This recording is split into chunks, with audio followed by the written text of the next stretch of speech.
Everybody, my name is Jason Rain. Welcome to the Sooner Tailgate Show. This will be our inaugural Sooner Tailgate Show here on Friday afternoon. So thanks for jumping in. I think everybody typically knows me from Wednesday afternoon, morning area with Mark Rogers, typically, and so we're changing things up just a little bit, just in terms of scheduling and things like that, and just an opportunity to give you guys, particularly as we get into the football season here pretty quickly, that we'll be able to give you guys some supplemental coverage with everything that we do for Oklahoma football and Oklahoma sports. So we will continue to do this every Friday. Obviously things happen and schedules change and stuff like that. But our goal is to bring this to you every Friday as sort of a Sooner Tailgate show. And really, the idea around that is this is just really something to get us kick-started on the weekend. Get us kick-started, particularly in football season, as we, it'll serve as more of a pregame show and things like that. So I really appreciate a lot of the comments that you guys have made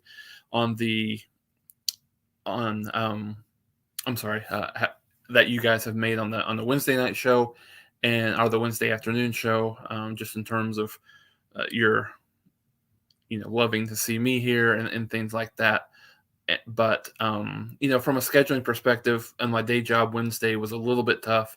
Was beginning to kind of gain some traction and just how tough that was. So appreciate you guys being patient. And again, this just allows us to supplement our Oklahoma coverage throughout the week. Mark will still continue to go live with Jason Watkins on Wednesday afternoons, and then you continue to do this on Friday. So a couple of things that we're looking to continue to do as we ramp up here in the football season. In a couple of months that we're looking at, we'll have some, take calls live.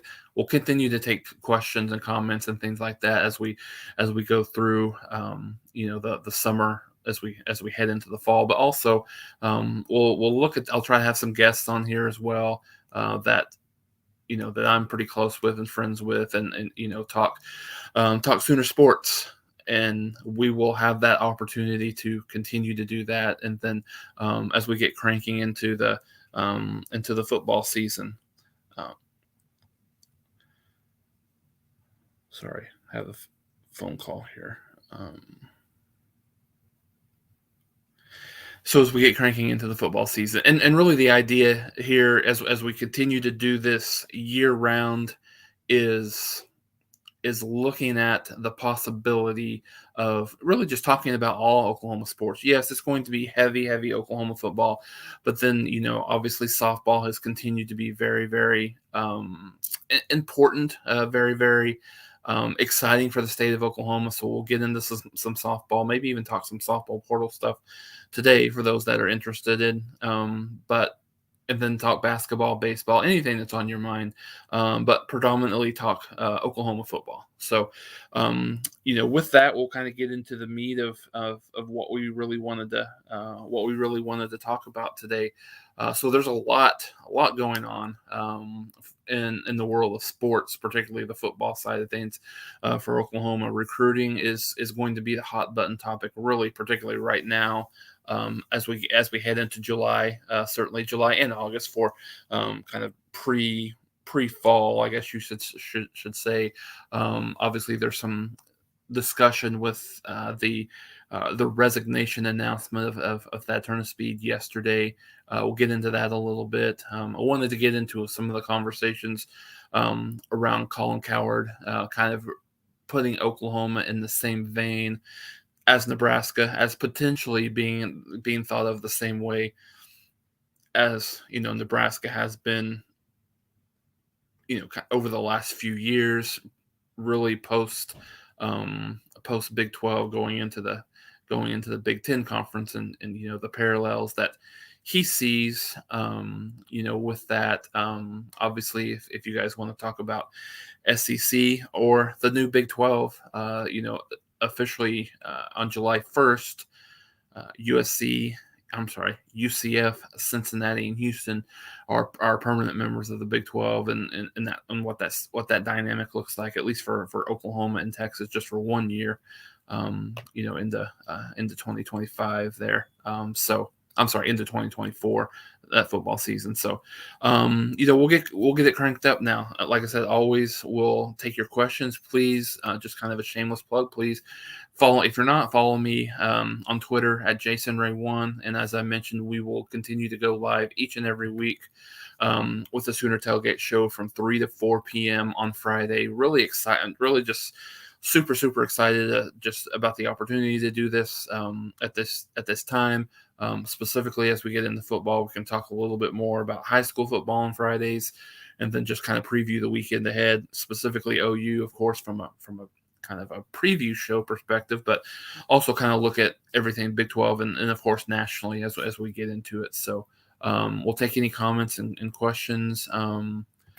Couple of Boomer Sooners in here. Thanks for coming in. Thanks for the shout out. So let's talk a little bit of recruiting. So, I think, it's continued to be a little bit of a, I don't know the right word to say, maybe more of a struggle kind of coming to grips with the way that Brent Venables and the staff really recruit and kind of the strategy behind it. So I know that all of you guys that follow this closely remember last year where Oklahoma did not have a whole lot of recruits commit early on in the period, in the even all the way into June, and it was really kind of the same way this year. So there's been a lot of I don't know, angst within the Sooner fan base, just in terms of where Oklahoma's at from a recruiting cycle perspective,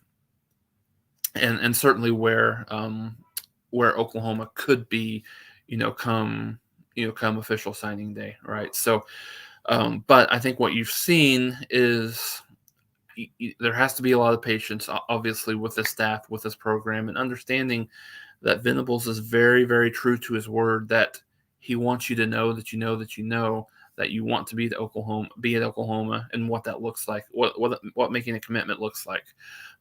We've seen on several different occasions where Oklahoma has had a guy committed to Oklahoma, and he's taken another visit, and Oklahoma's pulled the offer. That's happened 2 or 3 occasions, over the last couple of years that I can remember. So, that's part of the reason why Oklahoma doesn't typically over these last couple of years have not gotten a lot of early commitments in the May and certainly June timeframe that some of the other programs do. So this was very successful at Clemson, and so this is certainly not something that he's going to change his mind on. Having said that, there's been a lot of movement here towards the end of June, and certainly would expect that to continue into July. So Oklahoma's got 3 commitments this week. Xavier Robinson, running back from Carl Albert High School here locally in Midwest City, Oklahoma. Really a kind of a big bruising back. Had over 2,500 yards, 39 touchdowns last year for Carl Albert. And I think he's going to be one to continue to watch, locally, if you're going to be very, I think there's a lot of comps to maybe a little bit of a Samaj P. Wright type of style running back. I think he still is going to be a solid running back for Oklahoma, has the opportunity to be a solid running back. And then you pair him with Kevin Sperry, the 2025 quarterback commit for Oklahoma that has moved on, and he will be at Carl Albert this year. This is a team to watch. I think really will be interesting to see that dynamic and just how good that team can be in the 5A ranks for Oklahoma high school football this year. But specifically when you've got 2 guys, that coming to Oklahoma, Carl Albert, Xavier Robinson really picked up. It was really an OU, Oklahoma State, Iowa State type of recruitment for him.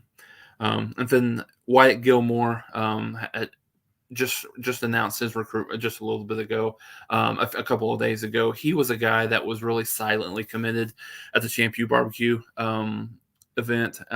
Didn't really, obviously, wanted to make his decision and announcement in his way, but was a from what I've been able to confirm, was a silent commit there at the Champ U Barbecue, and really, just did was commended real early on in the process. I think really probably halfway through the barbecue, he knew that this is where he wanted to go, and so certainly and made that commitment. He's a 3-star guy right now. I would absolutely expect him to be a 4-star before everything's said and done. Right now, he's pretty high 3-star. The number 2 overall player in the state of Minnesota will continue to get better. I think part of the reason he's on the lower end. Competition isn't necessarily the best in his where he's at and what he does. And so I think he will continue to fly up the radar, and just in terms of his ranking and his measurables and things like that. Really good edge player. I think that for Oklahoma, 6'4", 240.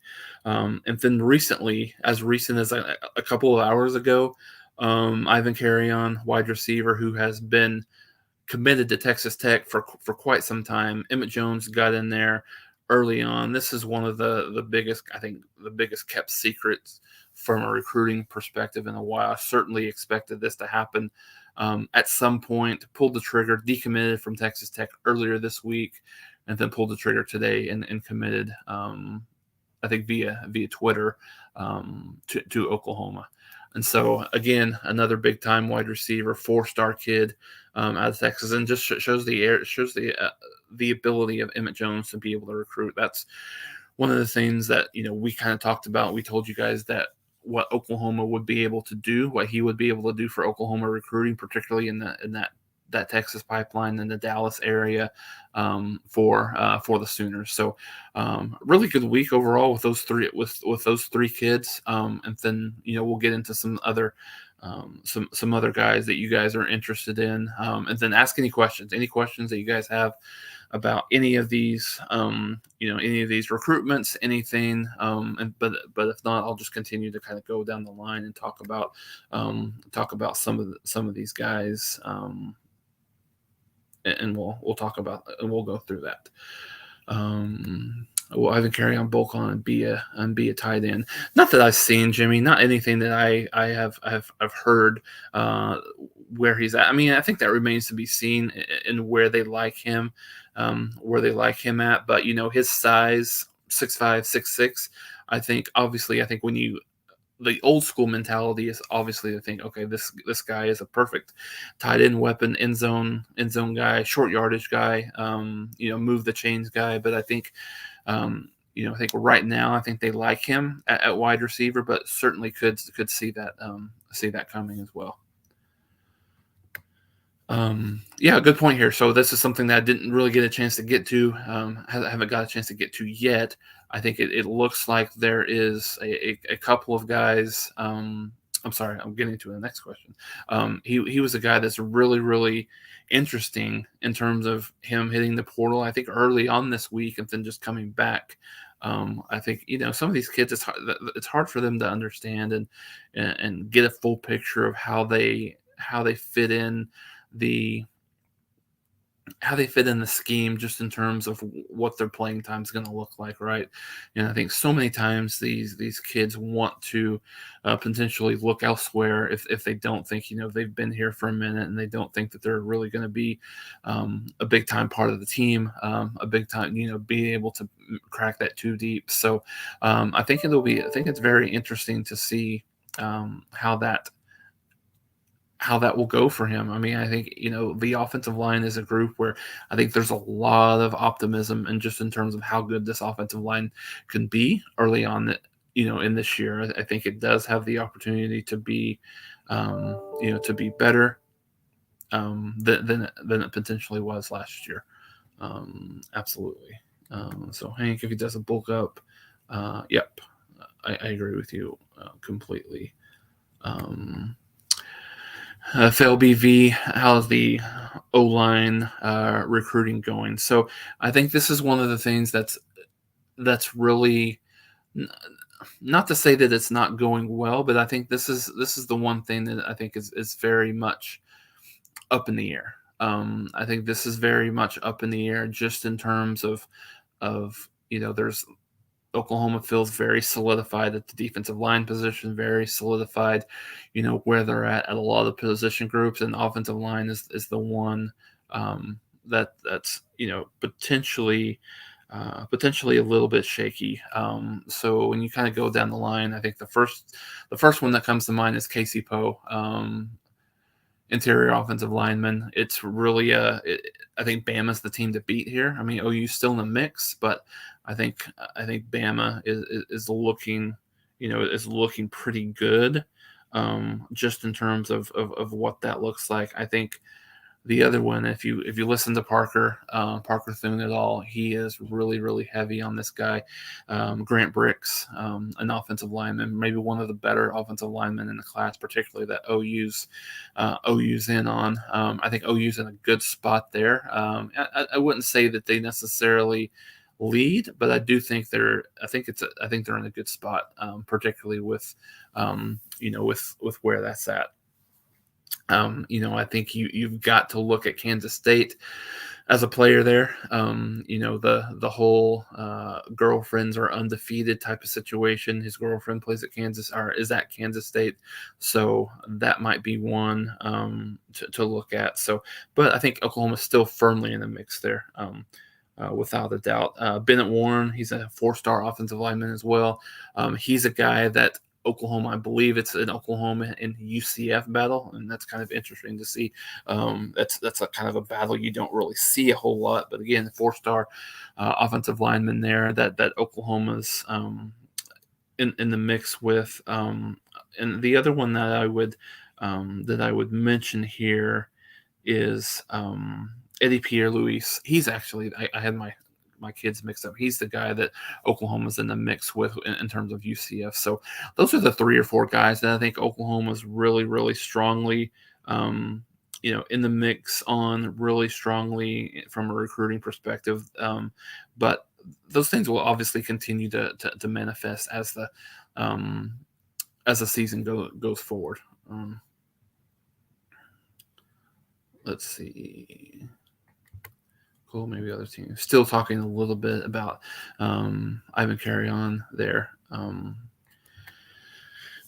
Danny, thanks for the comment. I've really been kind of heads down on the kind of the recruiting side of things, so I haven't heard a ton, just in terms of standouts. I just saw some things around Grayson Halton that he's been able to get up to 290. He was at 260 when he came in here, so I think he's a guy that's going to potentially get into some conversations in terms of the defensive line. I think they're really happy with. I'll just kind of start there from a defensive line perspective. I think when you look at Trace Ford, I think getting him healthy is going to be really really pivotal. I think with what you've got across the defensive line, I think there's when you look at some of the younger kids. PJ Abare is a guy that is just going to be too good, too athletic to keep off the field. I think it is another guy, really kind of the same thing with Peyton Bowen in the back end, right? But I think they're happy there. A couple of other things that I've heard, really more so on the wide receiver room. I think they like what they've got overall, looking for somebody to step up. Right. I mean, I think, and I'll just kind of dovetail into Jimmy's question here. I think when you've got, I think everyone assumes within that, within that room, within outside of that room as well, that Farouk, it's his. He's the guy that everyone would expect and think that they should absolutely be that wide receiver one. He's got to be the wide receiver one, but they have a lot of parts, right? But some of those parts you just don't know. They really haven't done it yet consistently. You've got a Jaden Gibson who has the measurables. He's just not done it yet on the field to that point. Nick Anderson's a guy that has a lot of kind of have a lot of notoriety, just in terms of what he can do. Young kid, but can he do the things that he needs to do to get on the field? Can he stay healthy? And then you got the transfer from Michigan, Andrew Anthony, was here in the spring. He's another guy that's going to be in the mix. Jaquays Petaway, the freshman, I think he'll be part of that discussion. I think you got the Brennan Thompson kid from that came over from Texas as well. So you've got a lot of parts there. They just need a few guys to just to solidify themselves. And I don't really talk about Drake Stoops in that mix because you know what you're going to get from him. Very, very consistent and things like that. So absolutely.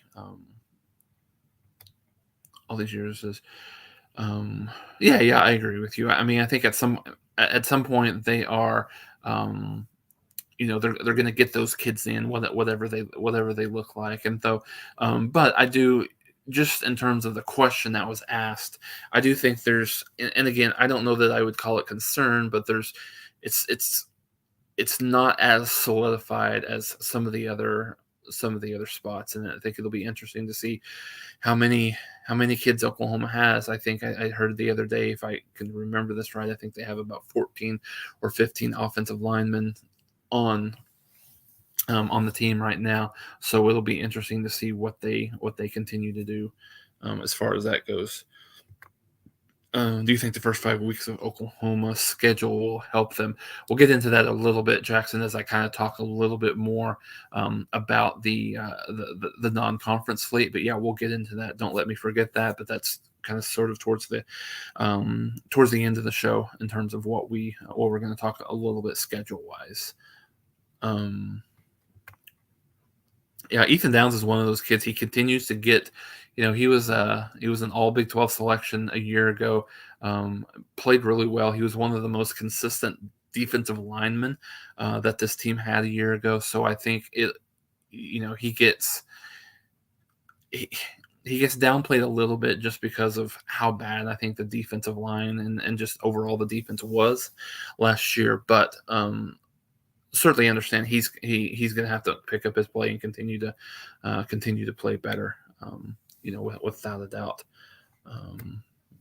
Mike, thanks for the comment here. Yes, Andrew Anthony is a guy that, I don't think he really got an opportunity to showcase himself as much as probably he would have liked, or the coaches would have liked in the spring game. But yeah, I think he's a guy that can absolutely kind of take the top off, from a back end of the defense perspective. So you're absolutely right. He's one of those guys. I think Thompson and Petaway are your big play threats, just in terms of what they will be able to do, just to take the top off and help with that small intermediate passing game as well. But and let's see, hope is Anthony so Farouk can keep working like he did last year. Yeah, absolutely agree. I think Farouk has to, there has to be someone that takes that number one wide receiver job. Whether that what does that look like? Does he, maybe he doesn't necessarily is a big down the field play threat like Mims was, but needs to be that number one guy that you can really count on completely. So a couple of other things recruiting wise, just in terms of kind of what we're hearing. And if you have any questions on anybody, I can kind of give you a kind of a synopsis where I think OU is at with that individual person. So let's start at the defensive line. The defensive line is the area where Oklahoma has the biggest fish, the biggest and the highest profile kids. You start with Williams Nwaneri, either number one or number two overall player in the country, certainly the number one defensive lineman in the country. Oklahoma and Georgia's the play here. It's them two, without a doubt.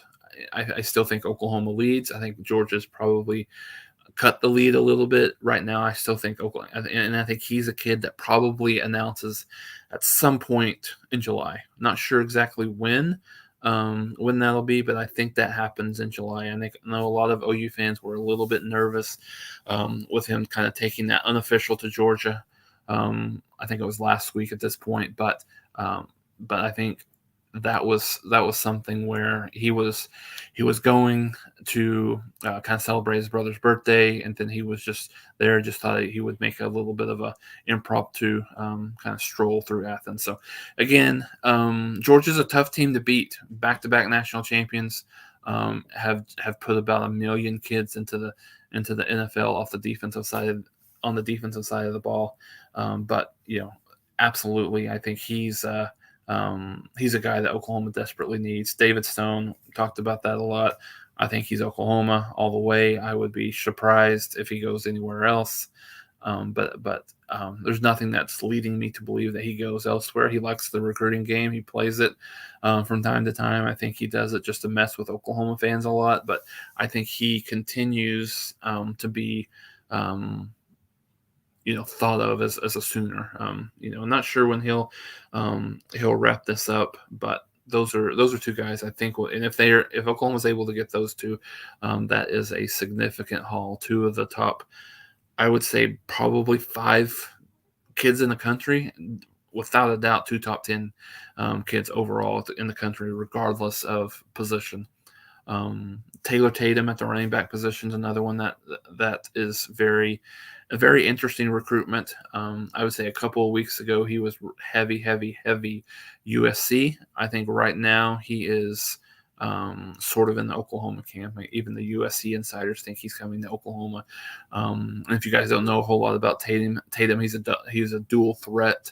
A dual sport athlete, and I think Skip Johnson for Oklahoma has been very, very instrumental in his recruitment, and just in terms of how they were able to balance, kids like Kyler Murray, in that being able to play both, and understanding like what that looks like from a schedule perspective for him. DeMarco Murray has just a fantastic relationship with Tatum, but specifically with his father. So I think that's going to continue to play dividends, and DeMarco has been an outstanding recruiter, for Oklahoma, without a doubt.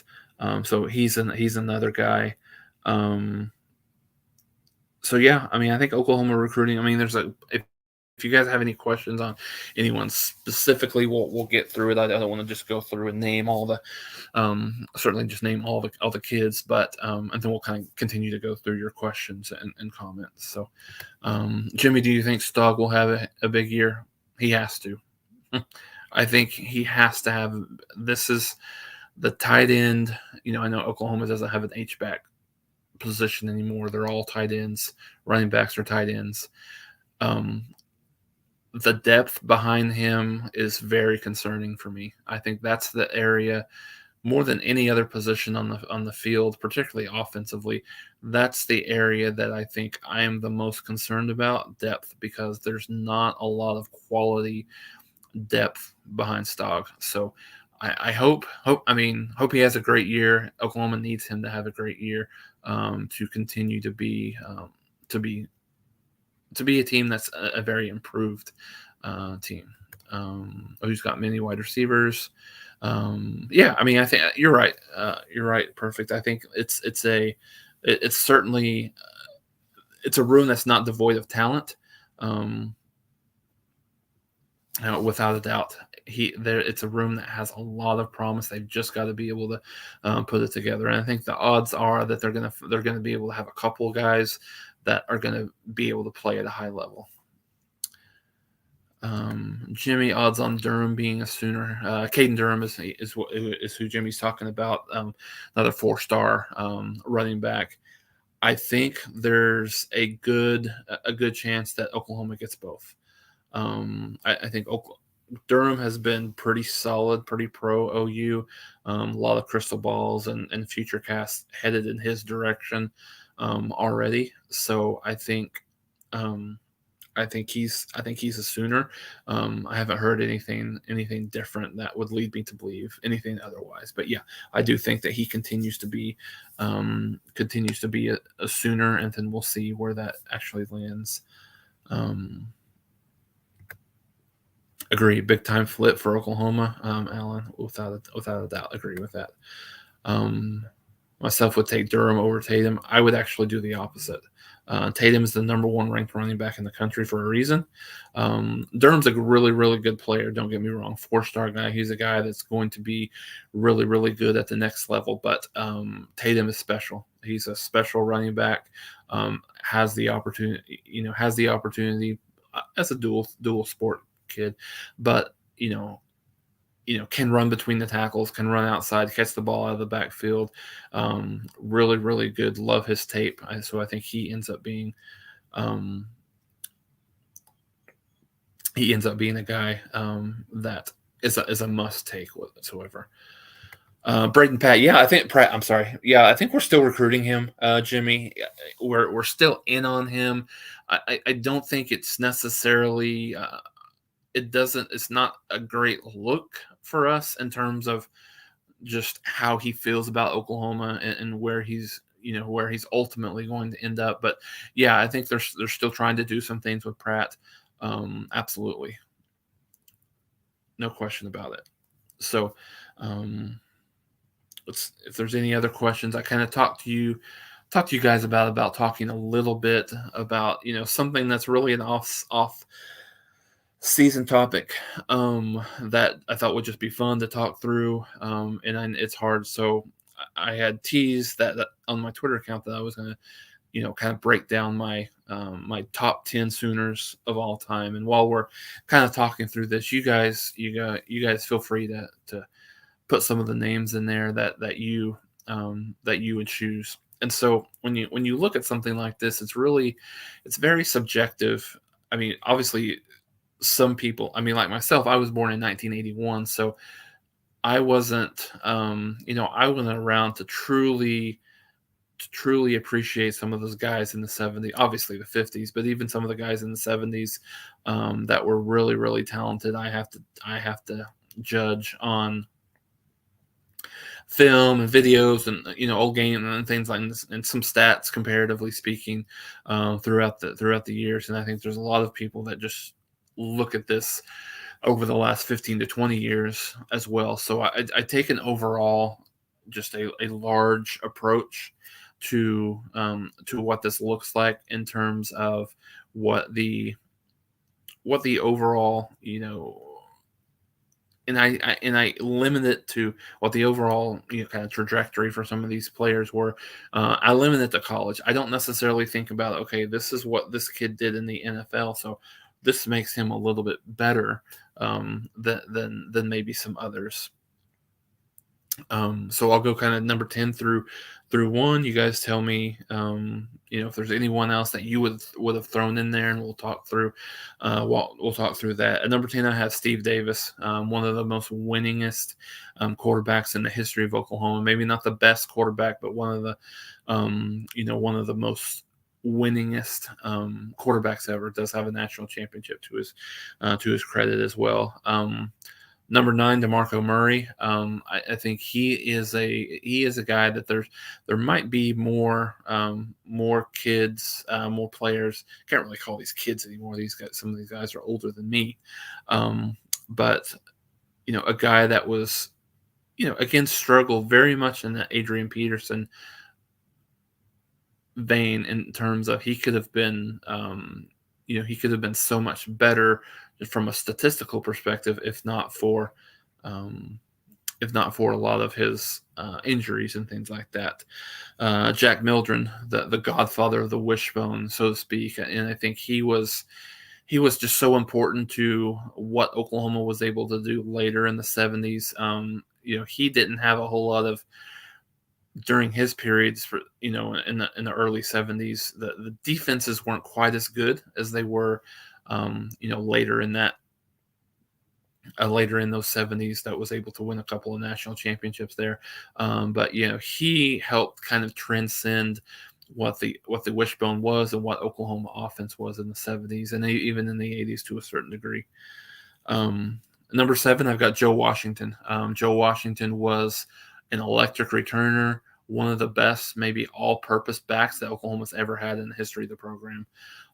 So I think the silver shoes and everything that he had in his that brings that flash to that position. Without a doubt. Number 6, Brian Bosworth, still probably number 2 overall, number two, number three overall in terms of the greatest defensive players ever to play the game. Probably number three overall for me, just in terms of how good he was on the defensive side of the ball. If not for Miami, I think he would have had a couple of national championships as well. To his credit, um, but I think a lot of people outside of the Oklahoma family, outside of the Oklahoma program, kind of snubbed their nose at Boz a little bit for some of the things that he was involved in. Certainly when he was at Oklahoma, but there's no better ambassador for the University of Oklahoma than what Bosworth has been. Number five, I've got Roy Williams. Me personally, in my period watching Oklahoma, I really, 89, 90 was about when I was old enough to really appreciate University of Oklahoma football and know it well. And so he was bar none the greatest defensive player that I've had the opportunity to watch, see in person, and things like that. Just how good he was against Texas, how good he was in 2001 when Oklahoma's offense wasn't quite as good, certainly as they were in 2000, and how he helped single-handedly win some of those games, how he helped just that defense being as good as it was into 2001. Number four, Adrian Peterson. I talked about him a little bit when I was kind of doing some of the comps for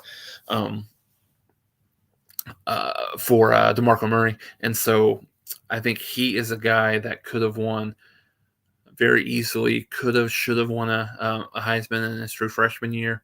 Had over, I think, around, I can't remember, 1,900 yards, I think, in some change. His freshman year in 2004, again, he was unfortunately he was subject to just an unhealthy overall career, I think, at Oklahoma. But one of the most talented physical specimen running backs that I've ever seen, and then had a great NFL career, Hall of Famer, all across the board. So number three for me is Billy Sims. I know, Jimmy, you have him down here at number one. I think what he brings to the Oklahoma program on and off the field has been a trendsetter. I think he gets a little bit of flack for all of his, I think, outside all of his antics that he does at some of these Heisman Trophy presentations. But no, he's been overall just such a good, as I mentioned with Boz, just such a good ambassador for the program in and of itself. And so I think, for me, the best running back ever to play the game, in terms of what he was able to do for Oklahoma. Number two, I have Baker Mayfield. For me, Baker Mayfield has always been, and probably always will be, my favorite player ever to wear the Oklahoma uniform. Of course, you never know what's going to happen in the future, but Baker maybe not necessarily the most talented quarterback. Obviously everybody knows the story of where he came from a walk-on perspective. But I think the thing about him that I loved at that time and always loved was his leadership.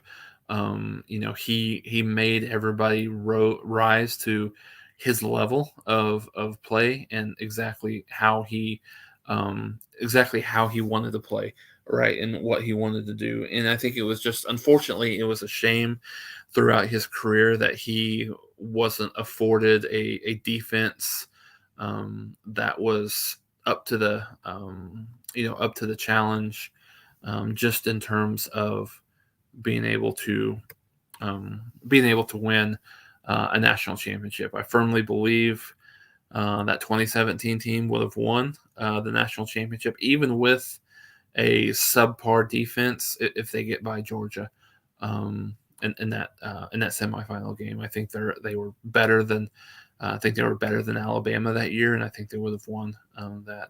Talk about what ifs. Wouldn't that have been an interesting story if Oklahoma would have won potentially won a national championship over Jalen Hurts, because he was the starting quarterback for Alabama that year. Obviously, Tua ended up coming in and winning that game for Alabama, but certainly Jalen Hurts was the starter there. And number one, Leroy Selman. Still, again, he's another guy that I wasn't fully able to appreciate, just in terms of being able to watch him live, being able to see him in person, and all those kinds of things. But just loved absolutely the way that he played the game, the most dominating, particularly for that time, and I think it would be transcendent into this time, the most dominating player on the defensive side of the ball, that there ever was. And so just some honorable mention guys. Kyler Murray is a guy that you unfortunately he only had the 1 year, where he was the starter, but one of the most dominating individual seasons, that we've ever seen here, at the University of Oklahoma. He's another guy. Jimbo Elrod is another guy that doesn't get a ton of recognition. I mean, you look at some of the Bob Stoops teams with Teddy Lehman, Rocky Collins, from a defensive linebacker perspective. I think Perfect has it down here. Derek Strait, again, one of the better ones as well. So it's one of those things that we can talk about over and over again. And there's always going to be somebody that you miss. Keith Jackson, again, is one, the best tight end ever to play at the school. I think with all due respect to guys like Trent Smith, to guys like Steven Alexander, to guys like Mark Andrews. So those guys that were able to, but Keith Jackson really kind of changed the way the tight end position was looked at, not just at Oklahoma, but overall across the country. He kind of changed that belief of what that position was and what that position could be, right? Because I think before that, tight ends were really used as an extra blocker. That was the primary role of a tight end. And after that, that's not necessarily been the case, right? So I think he is so transcendent from a position perspective, as well. And absolutely, I was not so great, as well. So let's kind of shift. I want to go back to a question, and I'll see if I can find it to put it back on the screen here. But really, kind of talking about the first 5 weeks of Oklahoma's schedule, and I really had the first three games, and we can certainly move forward and talk about the overall, the first five games of the season. So let me get to my schedule here real quick. Oklahoma opens with Arkansas State, and so when you look at Arkansas State, they're a team, that's it's hard to break them down a little bit, because they are a team that has traditionally been pretty solid, but they have not been solid over the last couple of years. When you look at, I think they had up until 2020, the COVID year. I think they had like 8 or 9 consecutive bowl, winning records, like bowl eligibility seasons. So, but they've kind of taken on hard times over the last few years. I think there was a lot of promise when Butch Jones came over. Obviously, he did get fired at Tennessee, but had a lot of good seasons, at Tennessee before he went over to Arkansas State. So, um, Arkansas State struggled, like I said, a lot last year. J.T. Shrout, I think some of you guys would probably know that name, transferred from Tennessee to Colorado, and then transferred from Colorado to Arkansas State, this past year as well. So, but aside from that, this is one that I think Oklahoma should, obviously, you should feel good about. That's an 11 a.m. game, Saturday, September 2nd for the home opener. And then the next week, SMU comes to town, 5 p.m. 5 p.m. game on ESPN Plus. And so when you look at when you look at where SMU is as a program, again, they've been really strong over the last few years. Um, Tanner Mordecai has obviously left now and went over to be the quarterback at Wisconsin this year. A couple of you've got him, and then you've got Nick Evers, who has also transferred to Wisconsin. So it'll be interesting to see what that quarterback room and that kind of the shakeout looks like, right? So, but I think again, this is a formidable opponent for Oklahoma coming into Norman. Compare this to a little bit to Nebraska last year, maybe a little bit better than Nebraska was like defensively last year. Maybe about the same offensively. They're going to be bringing in a new quarterback. Preston Stone is probably the guy that's going to get the ball, so to speak, for the at the quarterback position for Oklahoma or for SMU. They've got a lot of talent. They've got a lot of good transfers in. Jalen Knighton from Miami comes in. He'll be part of that running back group. SMU's problem last year, they really weren't able to stop anyone. So I think this will be a very good test for Oklahoma's defense, right? If it can, is Oklahoma's defense improved enough to be able to slow down, not necessarily stop or shut down SMU, but are they able to slow them down? SMU is a team that's likely 8 or 9 win team in the American Athletic Conference. Particularly when you think about UCF, Cincinnati, and Houston not being in that conference anymore this year, right? So earlier I neglected to mention BYU just in terms of their July 1st entrance into the Big 12. But yeah, those three teams being out of the AAC, I think SMU has a really good chance at that. And so yeah, to completely agree with this. Perfect. SMU is a generic USC. If they can get some defense, they will be a team, to kind of be reckoned with to a certain degree. As kind of a mid-major type of team. But yeah, I agree. They're certainly not as good as at the quarterback position. Preston Stone was a very highly recruited kid, so I think he has the opportunity to be pretty good. But I think asking him to come and beat a team like Oklahoma early on in the season in Norman is a tough ask. And in his second game as a starter, did play some last year, not a lot, but did play a little bit last year. And then Oklahoma concludes the non-conference season as they go to Tulsa this year, and I say that it's a relative home game for Oklahoma. They will probably outnumber Tulsa fans in the stands, I would guess, and that's going to be a 2:30 p.m. kickoff. Very interesting for Tulsa. Kevin Wilson comes over. He's the first year head coach at Tulsa. He's very familiar to Oklahoma fans as the offensive coordinator for a few years under Oklahoma. Was the head coach at Indiana. That didn't work out. Went over again to be the offensive coordinator at Ohio State. Did really well there, and then obviously is here in Tulsa. A lot of turnover for that program. Really struggled to win 5 games a year ago. And then, offensively, Davis Brin, who'd been the quarterback there for a couple of years, has transferred and moved on.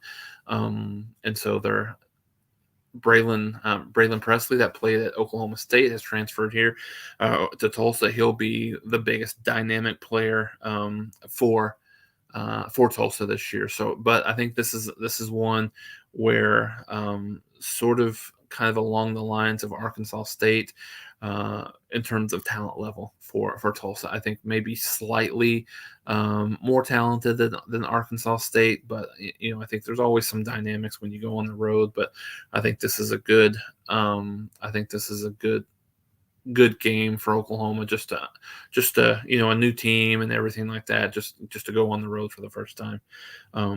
It's as we continue to go through these next two, you've got you travel to Cincinnati and then you host Iowa State before Red River. I think Cincinnati is a team that's a little bit. Um, how do I say this? I think they're headed for a little bit of a down year. I think when you think about obviously the schedule um, going from the American Athletic Conference to the Big 12 is a big jump, right? But I also think with the coaching situation with Satterfield over at Cincinnati now, um, coming from Louisville. I think he's maybe in over his head just a little bit. It's an interesting hire. I don't that Cincinnati has lost a ton off of that team last year, so. Again, this is a game that Oklahoma should be able to go win, but as we saw last year, um, there's a lot of games that I think a lot of us thought that Oklahoma was going to win, but wasn't able to win, right? And so, but in terms of a schedule, that's a game that you got to go win. And then you come back and you host Iowa State. Iowa State again is a little bit down from what they've been over the last few years. Last year, wasn't a great team as well, but they're always going to play hard. They're always going to be very strong-willed from a Matt Campbell perspective, and so he is it'll continue to be a situation where that you look at and see Oklahoma should be 5-0 going into Texas now. Shoulda, woulda, coulda, right? But I think the schedule sets up very well for Oklahoma to potentially be 5-0, even if they're not incredibly improved over last year, at least early on in the season. I think 5-0 is certainly an expectation as well for Oklahoma. So I think it'll be interesting to watch and see how that goes. And then next week we'll talk a little bit more about the conference slate, the latter part. But this is a schedule again that sets up very well for Oklahoma. Not an incredibly tough schedule. And as you look at the schedule, Oklahoma's probably going to be a favorite in 11 of those 12 games. And I think you go in and think you have the better roster in at least 11 of those 12 games. I mean, I think the argument could be made for Texas. I think they're not going to. I think Oklahoma's probably going to be an underdog, particularly if Texas finds some way to beat Alabama early on in the year. But still, you've got a schedule that looks pretty promising for Oklahoma going into that year, going into the season. So. So I think the last thing I was going to talk about, we'll leave a little bit of time if you guys have any questions or comments about this. Overall, anything football related, feel free to bring it, and then we'll talk about those things as well. But just going to get into it. There's so much talk about Oklahoma softball. I'm a huge softball fan myself. I had the opportunity to go to the Women's College World Series last year and again this year, and was able to watch every game live. It was such an incredible atmosphere, such an incredible situation. So I know there's a lot of talk and there's a lot of discussion about the transfer portal right now. Right, with Jordy Ball hitting the portal, and then you've got a couple of others, Sophia Nugent, Jocelyn Erickson also hitting the portal. Where does Oklahoma go from here? So I think Oklahoma's really, for those of you that follow, Oklahoma's like Carly Keeney has been on campus, who's the transfer pitcher from Liberty. I think Oklahoma's in on Elena Vaughter, the transfer pitcher from Stanford. So. And then you've got Kirsten Deal, who's going to take a larger role there. Taryn Kern is another girl, infielder, second baseman from Indiana, who had just a fantastic freshman year at Indiana. Hit over 400, had I think 22, 23 home runs, 68 RBIs. So she's probably the best hitter remaining in the portal. So those are a few. Obviously, Oklahoma is going to be in the lookout for a catcher, but we'll see. We'll see what that goes. I think Oklahoma probably goes youth there with Kenzie Hanson's last year, and then they've got some. Then they've got some prospects in the 2025 cycle. So, just wanted to drop that in there in case there's any thoughts or any questions or any softball fans that wanted to kind of talk about potential portal stuff like that, and as the trajectory goes in next year, brand new stadium. So 2024 should be very, very exciting. So, but we'll continue to talk, obviously, as we go. Continue to mostly, obviously, keep this to football as we talk about in the Sooner Tailgate show.